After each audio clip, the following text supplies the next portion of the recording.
Please get ready for dictation of an exercise number 21 from Progressive Magazine of August 2022. 5 seconds. Start. I am glad to be here amidst you today. Punjab University had acquired a prominent place in the intellectual map of India long before independence. Although the university had a fresh start at Chandigarh in 1947 in the wake of partition, it is good that you have been able to keep up the traditions of this premier institution. The success of a university is measured not only in terms of the number of students enrolled or teachers employed, but in its ceaseless endeavor to attain peaks of excellence and the quality of intellectual leadership that it offers to the young generation. I am happy that you have been able to maintain 3 ideals of a university, and I congratulate the teachers and students of Punjab University for their achievements. We are living in a dynamic age characterized by speedy and continuous changes, posing ever fresh questions regarding the ideals of university education. A university, true to its very definition, has always stood for universal outlook based on humanitarian reason and tolerance. The success of a university consists in its capacity to produce independent thinkers endowed with strength of character. It is only such great thinkers that have made significant contribution to the enrichment of human thought and progress of making. All through the history of making, we find that societies are always in the process of continuous renewal, in which all ideas, institutions, and structures undergo transformation, leaving old grabs and taking up new forms and postures. This process of constant struggle for renewal has been the chief characteristic of the evolution of modern societies. What is essential is that we should contribute our might to this process of renewal, endowed with the strength of character and courage of conviction.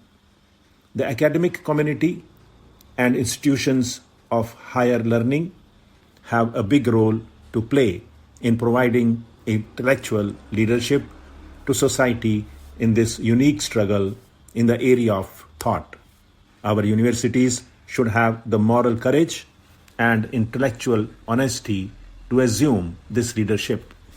In the present day world, universities cannot remain isolated forever from contemporary society and its problems. They must try to reach out to society and help in finding solutions to the ever-increasing problems of contemporary life.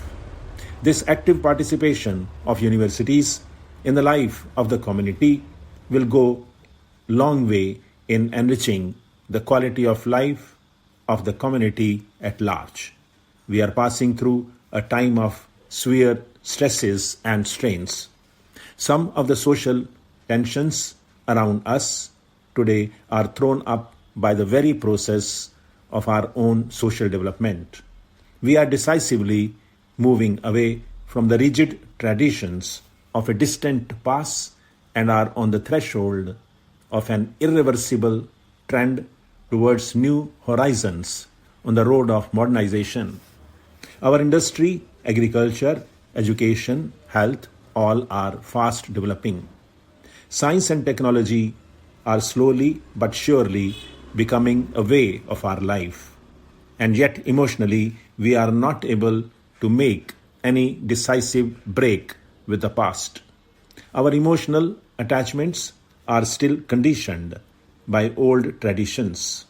Presumably, it is this conflict in the process of development that is reflected in the current situation, with occasional outbursts of fury on matters like regionalism, religion, community, caste, and so on. It is true that languages, religion, ways of life are all parts of our cultural heritage. What is needed is to find solutions to new problems while trying to preserve all that is worthy in our heritage. This process of growth demands that our cultural heritage should also lend itself to continuous renewal, and it is in this renewal that we should look forward to the necessary leadership in our intellectual community. It is this ability to provide intellectual leadership that is expected of our universities. India has made rapid and significant progress in the field of university education since independence.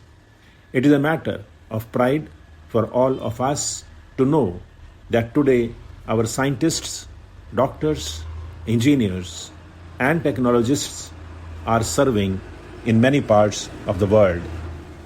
This is a welcome development, but it is very distressing at the same time to see a large number of educated youth unemployed. One wonders sometimes whether the growth in education, especially higher level education, in our country is in the right direction and is in step with the absorbing capacity of our economy. The primary objective of learning for earning cannot be ignored in a country like ours. A job-oriented education from elementary to the university level has also to be planned well in accordance with the employment outlets likely to be generated by our economic development.